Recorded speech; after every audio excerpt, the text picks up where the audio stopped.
are you all doing? Good to be with you. And I'm one of you guys. I said that last year and I say this again. I'm one of you guys because I was a media planner before I became a television journalist, a media journalist, or a quasi-television journalist, because that's what they think we are. Quasi guys.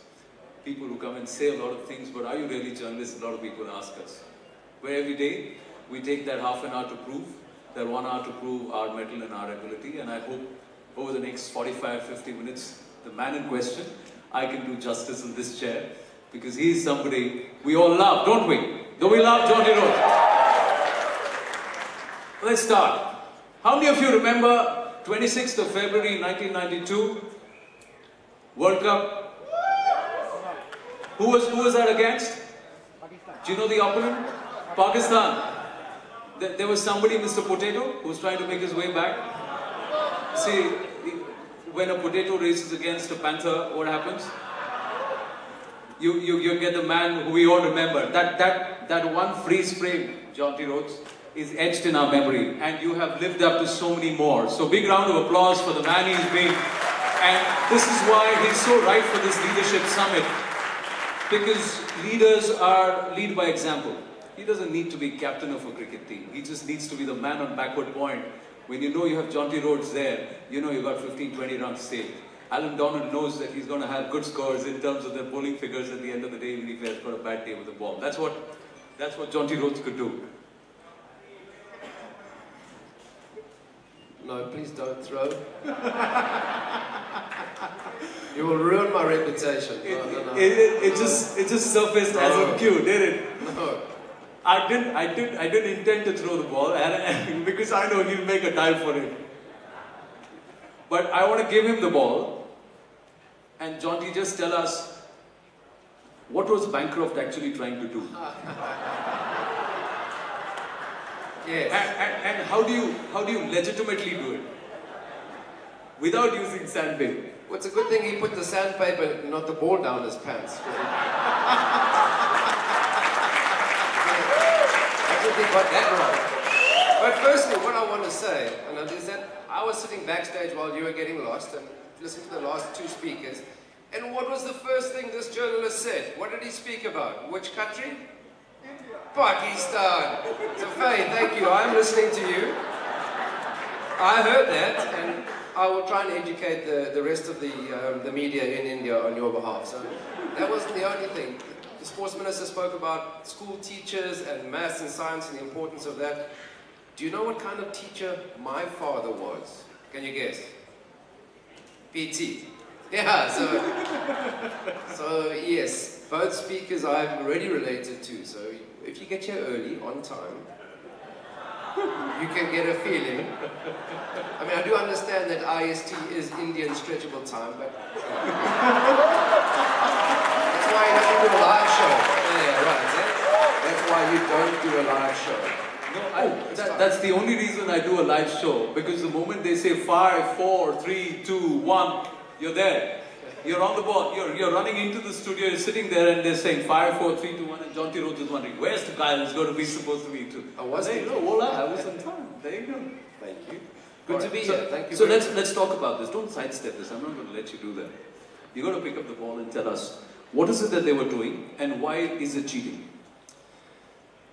And would you have allowed this had you been the captain of the team? Okay, I think, well, there's many questions in one, and I do talk in roundabout circles, so please stop me when I get too far or start talking too much nonsense. But every cricket team tries to get in Test cricket, and even 50 overs. 20 overs, you're probably not going to get the opportunity to get the ball to reverse swing. Because on conditions these days, we do know that people love to be entertained by the ball racing to the boundary or sailing over the boundary ropes. So in 20 over cricket and 50 over cricket, the conditions generally favour the batsman. And that's not a standard rule, but generally you see that. There's not always an even contest. So what the teams speak about is that if the ball is not, there's no orthodox swing, and generally the 50 over wickets, there's not much turn in the wicket either. So how can you get the ball, because it's quite difficult to stand and hit the ball that's travelling at 145 kilometres, and there is slight deviation in the air. So whether it's regular swing or reverse swing, if there's no regular swing, what the guys try and do is scuff up the one side. I mean, if you've watched the Australian sandpaper gate tapes, as we all did with glee for a while, until Steve Smith started crying. I think most of us then felt sorry for him, which was quite strange, because the first 4 days we loved it. But, you know, I think what teams try and do is scuff up the one side, because it makes the drag, you know, the ball flies through the air slightly slower on the one side and actually gets dragged towards that edge. So conventional swing, it swings away from the shiny side, and then with the reverse swing, it's obviously reverse. So you do try and scuff the ball up. South Africans are by no ways angels. I mean, we've been caught before scuffing the ball.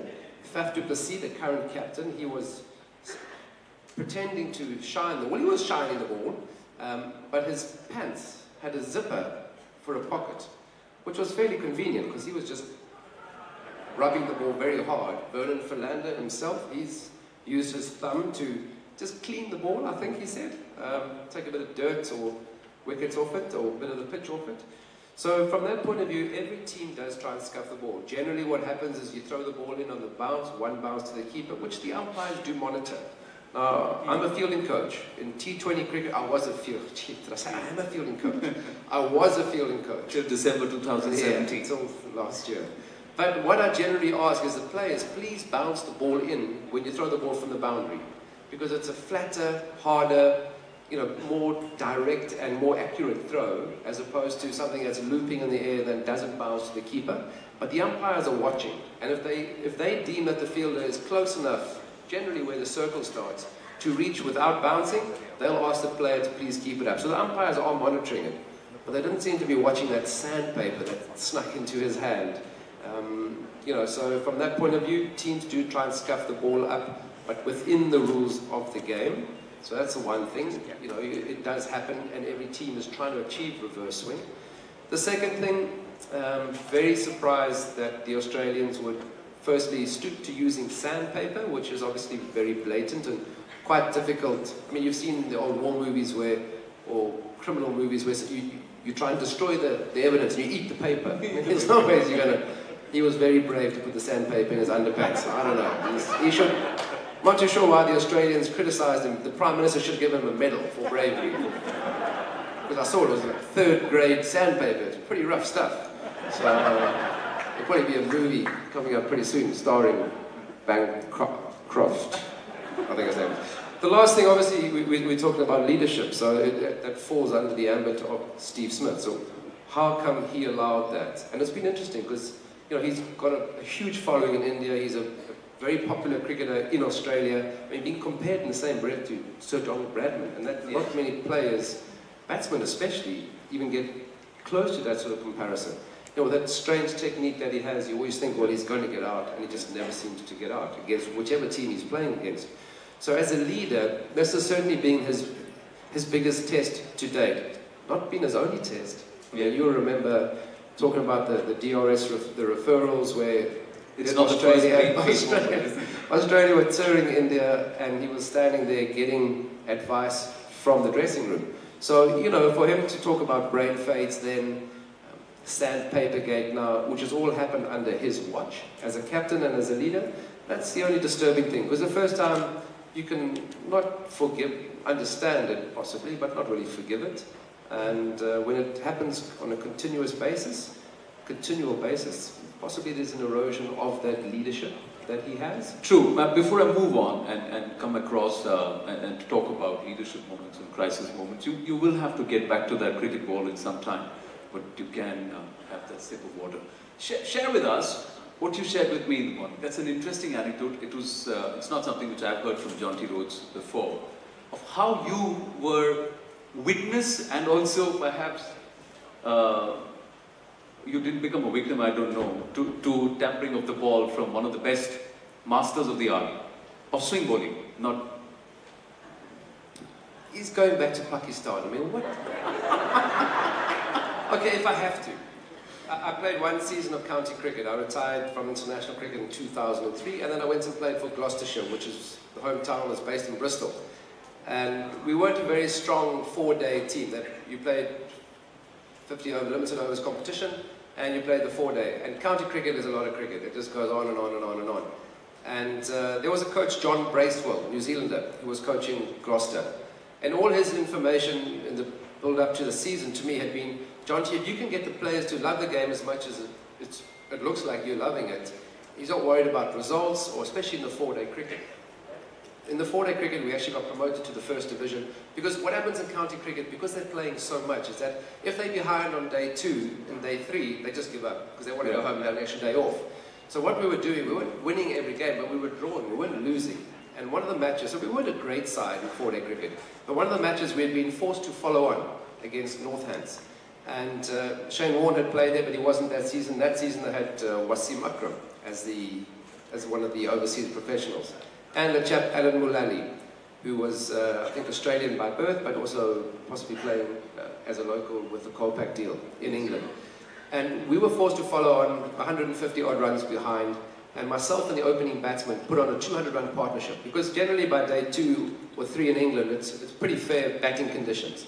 And with no lateral movement and no turn in the wicket, it just got better and better to bat. So what happened, Wasim had bowled us out in the first innings, and then he had come in with a very stiff back and unable to bowl in the second innings, which made our job, obviously, as a batting team, a whole lot easier. And what happened was that after lunch, he came onto the field, to field. I mean, Wasim Akram to field. Yeah, that's the first warning sign for me. He's back. He's got running shoes on. That's the second warning sign. The third warning sign, he was standing at mid-off. So every time the ball came back to the bowler, it went to Waz first. So Ian Gould, who's a current ICC umpire, was officiating in the game, and I just said, Gouldy, just watch carefully, please. Oh, don't worry, Jonty, we are officiating this game, you just concentrate on the cricket. So within 10 minutes from the ball being dead straight, wonderful batting conditions, suddenly there was reverse swing, and I'm not saying anything else. Because I'm not here to talk about Pakistan. But yes, it does happen. It really does happen, and no sandpaper is required. No sandpaper is required. They use the thumb. But then they ask, the umpires now start asking you to chew off your nails if you have some, don't they? Well, I think it's obviously, as a fielding coach and as a cricket coach, one thing you try and speak to the young players about is that's a really bad habit to have. I mean, Ricky Ponting would never have got the ball to reverse swing. Remember Ricky Ponting with Mumbai Indians? I mean, he nearly chewed his thumb off. So, yeah, you do need to grow a nail somewhere to give that ball a little bit of love and attention. Right. So, Wasim Akram, master of swing, and also, you know, the master of board. Did you ever witness the Pakistanis switching the balls when it was hit to the boundary line? And during those days, they were masters. Did you ever notice that? They would say that what Pakistan used to do in their home series was when the ball was hit to the boundary, they would concede a few boundaries, and then the ball would cross the boundary rope, and somebody would throw the ball back, right? They would switch the ball. So this was before the days it was caught. But let's talk about Jonty Rhodes here. You made your debut in one-day cricket with the World Cup, and you retired with the World Cup. So it is a World Cup to World Cup journey, 92 World Cup to the 2003 World Cup. What happened on that moment, on that match against Kenya? You were again diving for the ball, right? Yeah, I finished my career not in very glorious fashion. You know, you kind of plan your retirement.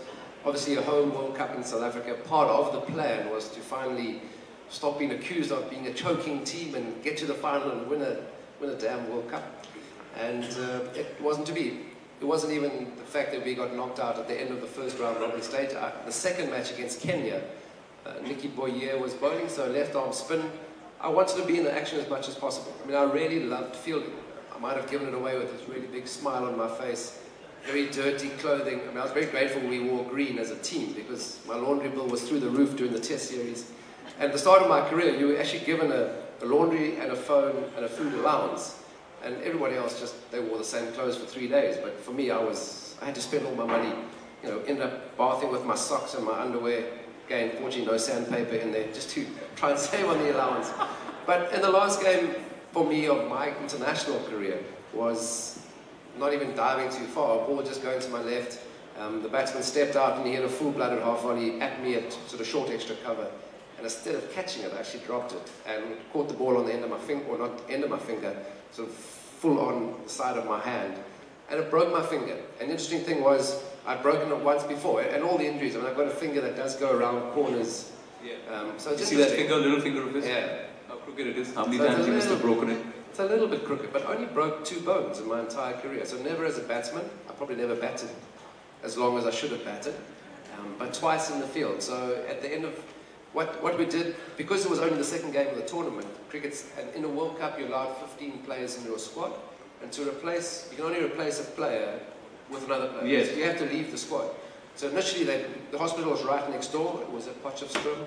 So I got rushed to the hospital. They put in a plate and just said in 3 weeks' time it'll start healing, and by the 4th week, which was the second round of the tournament, because World Cups are generally over 2 months, that I should be able to play. It'll be uncomfortable, but I'll be able to play. So Cricket South Africa then said, okay, we'll keep you in the squad, but unfortunately they didn't have enough batting cover. And then after the 3rd or 4th match, we lost against New Zealand, and suddenly we weren't looking like qualifying for the next round.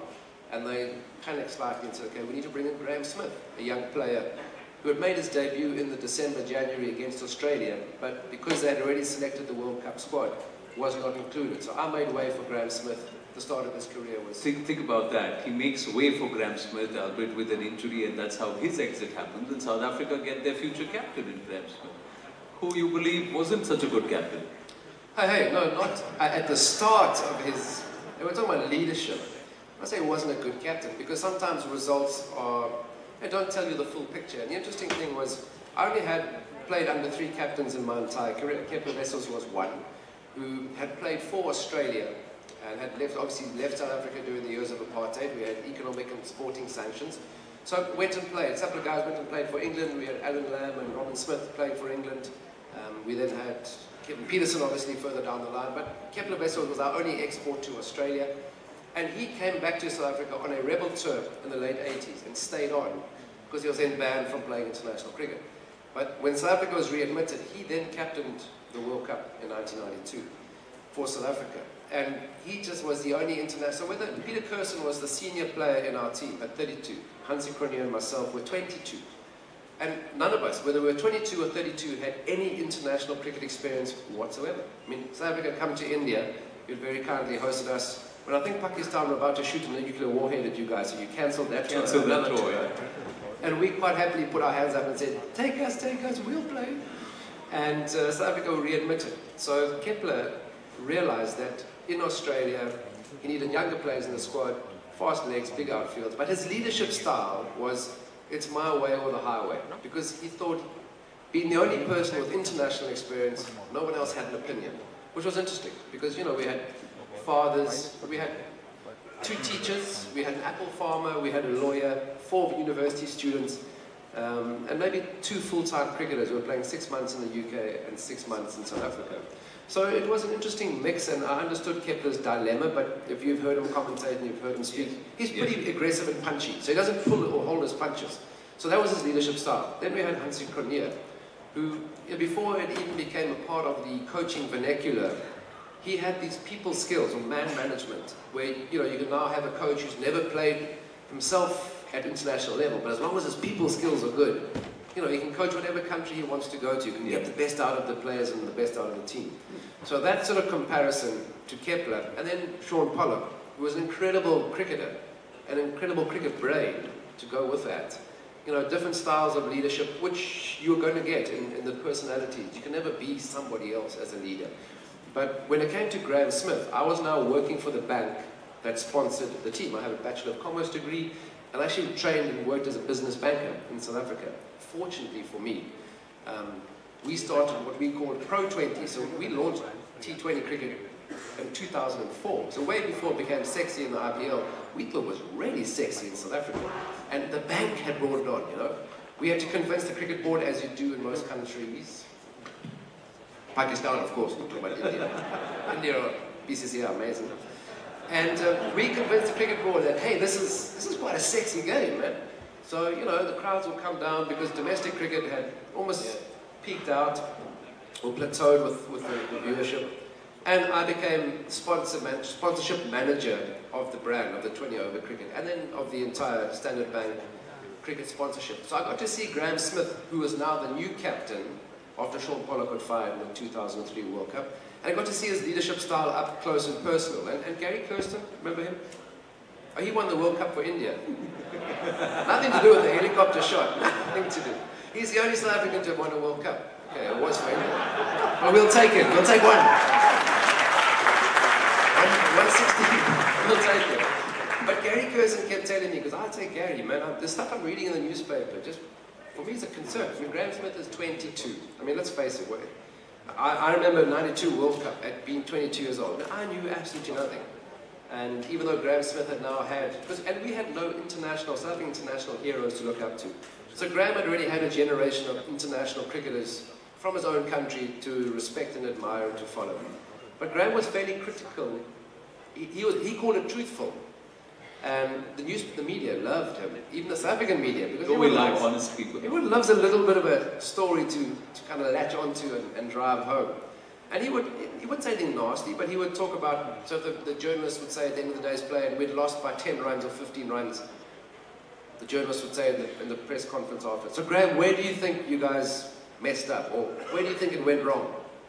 And he would literally say, well, in the first 5 overs, we probably didn't score enough runs. So journalists quite happy, and Gary Curzon and Graham, and at that stage Herschel Gibbs, because Graham batted 3. Those two were facing Brett Lee, who had 150 kilometers an hour. You're just thinking survival for the first 5 overs.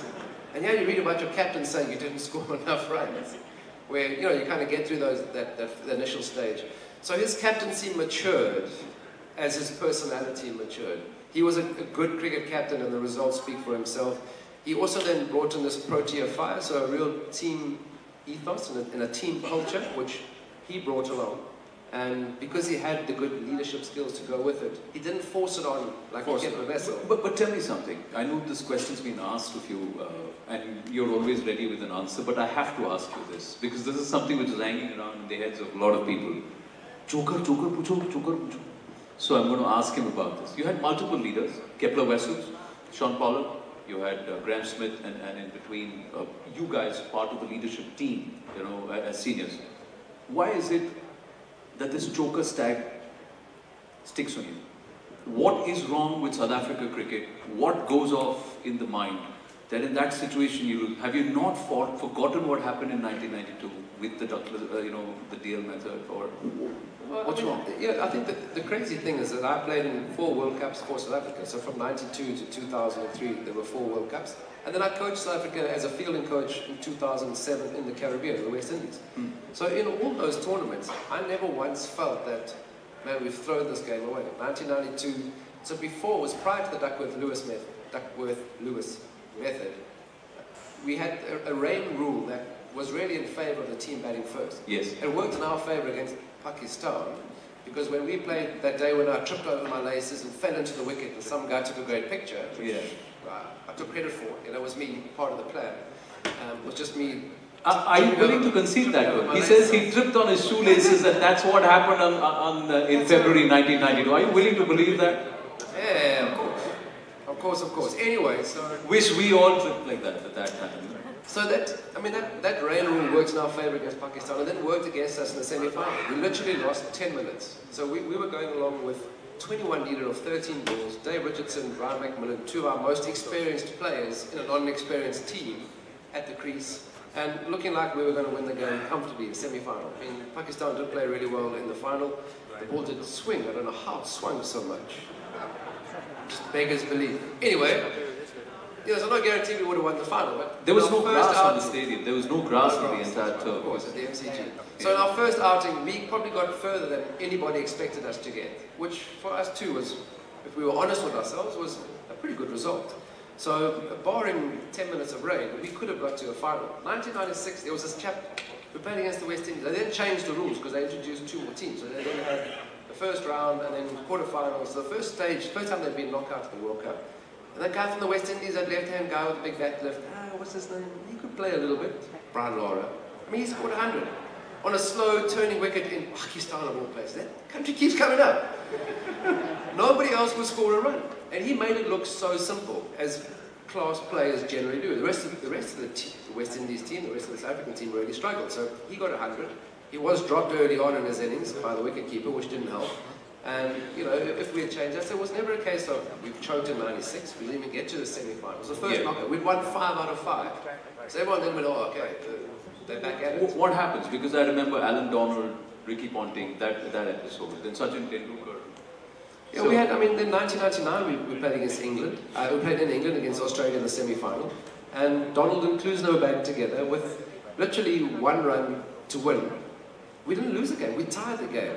And the crazy thing is that, you know, it was a low-scoring game. But I remember when we came off the field, Hansi Cronje was still the